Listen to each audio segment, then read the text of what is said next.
Hi hello నమస్తే. మీరు చూస్తున్నది ఆర్సీజీ న్యూస్ ఏపీ. నేను మీ వైఎస్.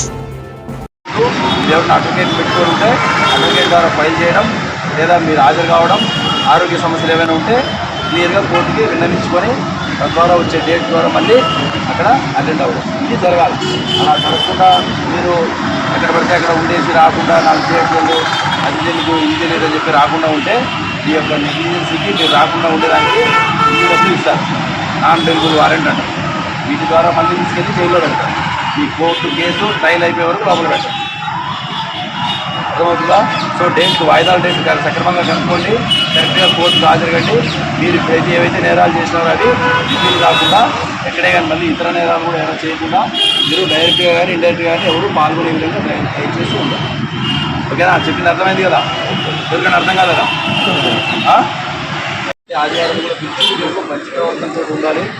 సొసైటీలో పబ్లిక్ కూడా వెలిగించే పరిస్థితి కానీ ఆడాలని అదుపుపట్టే విధంగా ప్రవర్తించడం, లేదా తీవ్రమైన నేరాలు పాల్పడడం కానీ, లేదా మట్కా లేదంటే ఈ గ్యామ్లింగ్, అలాగే ఇటీవల కాలంలో ఐపీఎల్ బెట్టింగ్స్, సారాయి ఇలాంటి వాటిల్లో ఎక్కడ కూడా మీరు పాల్పడకూడదు. నేరాలకి మళ్ళీ అవకాశం ఉంది అనే ఉద్దేశంతో మిమ్మల్ని ఇక్కడికి పిలుస్తూనే ఉన్నాం.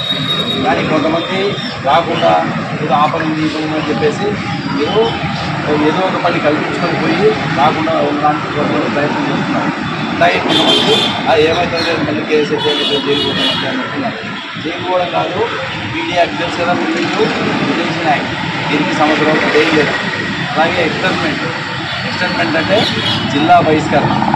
ఈ జిల్లా బహిష్కరణలో మిమ్మల్ని కలెక్టర్ గారు ఆర్డర్స్ మేరకు జిల్లా బహిష్కరిస్తే ఈ జిల్లాలో మీరు మళ్ళీ ఎక్కడ కనపడినా మళ్ళీ మిమ్మల్ని అరెస్ట్ చేసి వితౌట్ ఎనీ రీజన్ తీసుకెళ్ళి కోర్టులో ఆర్డర్ మేరకు మిమ్మల్ని తీసుకెళ్ళి జైల్లో పెట్టచ్చు.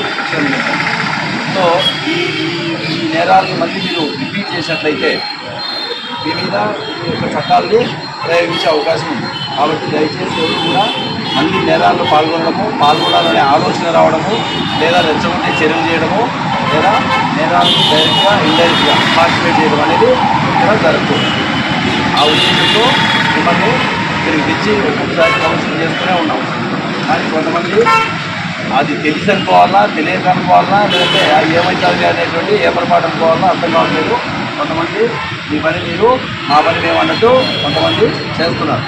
సో అది మంచి పద్ధతి కాదు. చట్టరీత్యా కూడా అది చాలా తీవ్రమైన నేరంగా పరిగణిస్తారు. ఇప్పటికే ఉన్నటువంటి నేరాలని మీరు ఎదుర్కోలేంగా కావచ్చు, ఆరోగ్యపరంగా కావచ్చు. సో మళ్ళీ ఇంకా వాటిని చేసే విధంగా మీరు తెచ్చుకున్నారంటే